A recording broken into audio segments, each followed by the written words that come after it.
Welcome back, guys. This week we're going to talk about myth, change, transformation, and how the failure to understand these three things leads to the very unfortunate campus protester.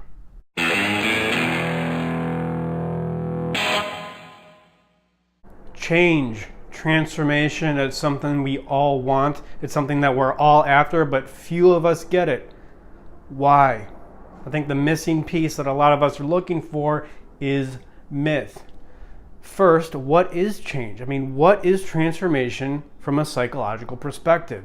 It is when we take the unconscious, that which is beneath this dotted line, the dotted line of consciousness or unconsciousness, and we make it conscious and then use it in a productive way. But the first part of this is to make the unconscious conscious, to understand how our unconscious can be affecting us outside of our awareness, outside of our conscious awareness. And we all know this happens because my favorite example, you wake up in the morning and go do 2 hours of math homework, but you find yourself lost on YouTube. Well, what's going on? You wanted to do the math homework, but you couldn't do it. It's because something in your unconscious is affecting you. So all change begins with making the unconscious conscious. So how do we make the unconscious conscious? How do we understand the unconscious? Well, there's lots of ways. Association, word association, from Freud, amplification, from Jung, dream analysis, slips of the tongue, which may not be as scientifically validated as Freud thought, but a great way to get at the unconscious is myth. Why myth? Why myth? Why do we all care to go see, most recently, the Avengers movie, Endgame? Why are we so drawn to these things? It goes back to what I talked about last week, is because these are the modern representations of myth. We are going to see Thanos to see how we are going to change, how we can change, how we can do it.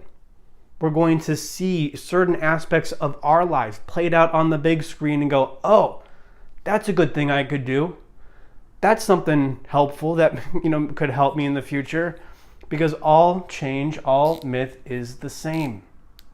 Or something that campus protesters get wrong. A lot of people who want to help you, but they only tell you what to do. They can't really listen to you. They can't really clarify anything that's going on in your life. I call them lecture bros on Twitter. A lot of pickup artists fall into this category. They tell you how to talk to girls. They tell you what to say, what to text back. But there's no process of transformation. It's all because they're pretending to be at a later stage than they actually are.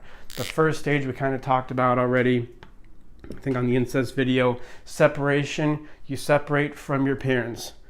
This is very much like this is the line of consciousness in the hero's journey and the monomyth. This is the line of consciousness. Everything above it is conscious. Everything below is unconscious. And so what happens here is separation from the parents. You have belly of the whale here. This is the low point. This is where you can't go back. You learn here. This is Neo, my favorite example, learning Kung Fu. Whoa. Then you have here at the midpoint. This is when you realize that death is essentially on the line. This whole transformation is way more important than we thought it was. And then here's seizing the sword. And swords never not represent penis. Sword, penis, wound, vagina. It's all rich symbolic imagery to represent essentially having sex. This is where you get the girl, right around here.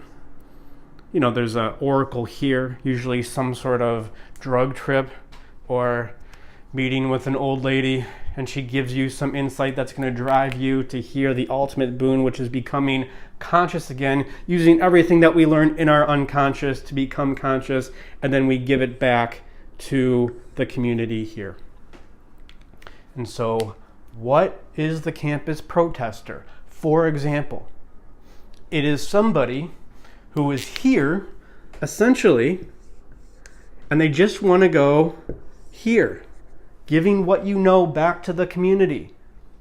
Everybody's standing around you thinking, wow, you're so smart. You have such great insights. This is the sexy place to be. I mean, here's the sexy place to be too. So we have the atonement with the Father, the at-one-ment, the becoming in contact with that which is most powerful in your life. Often this is represented as realizing how much you are like your Father. You separated from your parents here, but here, because you went through this whole transformation, you realize, well, actually I have a lot in common with my Father. Then the apotheosis, the divine insight, and then the ultimate boon is around here, and then you take it back to the world, to the original state. Psychologically, physically, it doesn't matter.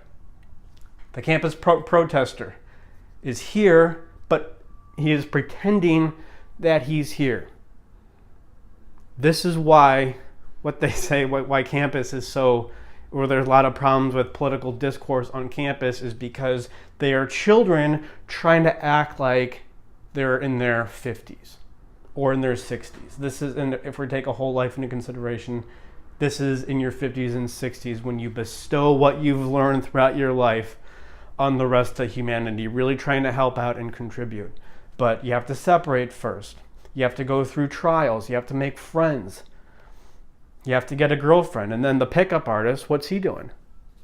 He's here. He's still here. Or maybe he could be here.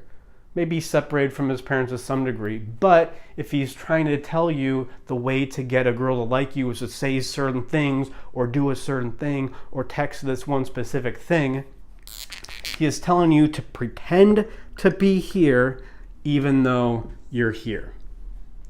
Well, it doesn't work. You're just trying to jump all the pain of separation, the belly of the whale, the low point, the no going back. My relationship with my parents, my relationship with my hometown, it's never going to be the same. It's never going to feel safe like it once did. You have to get friends first. You have to realize that death, to some degree, is on the line. You may have a lot of fun here, but here at the midpoint, the realizing that this is serious, this is no fun. You want to skip over these no fun parts and go to the pretend like you're at the seizing the sword stage, the masculinity stage. But it's just a mask. It's just something that you pretend to have that you can't really have. The only way to get it is to go through the transformation. But this is true of anybody. This is true of anybody online. A lot of men online, maybe self-help gurus online fall into this category, but it's not just them. This is cognitive behavioral therapy.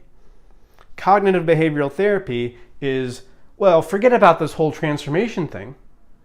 What's your problem right now? Let's just work on specific things you can do for that problem. So you go to the cognitive behavioral therapist and let's say you're here, right? You have a difficult time making friends.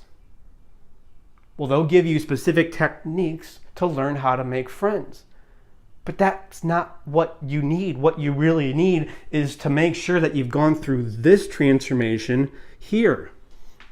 Have you felt the pain of being in the ordinary world, of your life not changing? Have you felt the pain of separation? Have you gone through the belly of the whale? Have you met some kind of mentor here? I mean, there's a bunch of stages. I mean, you can break this down. I think Joseph Campbell does it in 17 stages, but there can be effectively hundreds of little points around here. And not every story has to hit all of them, but there are main points: separation, belly of the whale, trials.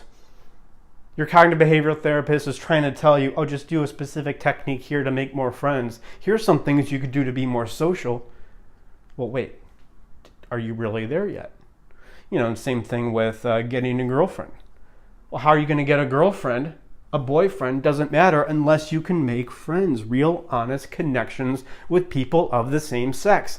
Opposite sex, if you're gay, it doesn't matter. It's just about sexual polarity. It's not about being one gender or another.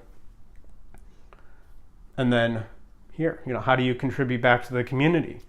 How do you be a campus protester without being really annoying like all campus protesters? And this isn't political. It doesn't matter what your political leanings are. If you're a 20-year-old in college protesting some sort of political grievance that you have, you're not there yet. We all want to be there. We all want to be here because this is the sexy thing. We all want to be here because this is the sexy thing. We need to separate, go through some sort of loss, hopefully get a wound here, psychological, physical, or otherwise, go through trials, work on ourselves, realize death is on the line, and then you can begin. And only then can you begin to really be part of the sexiness of life. And that's it for this week. This is one part of the myth. I'm going to talk about several parts, maybe not next week, but I'm going to keep coming back to this theme of myth and how understanding the structure of transformation really applies to us here and now. And that's it for this week. Thank you for watching. Like and subscribe, and always remember that if you want to change, you're first going to have to learn how to change.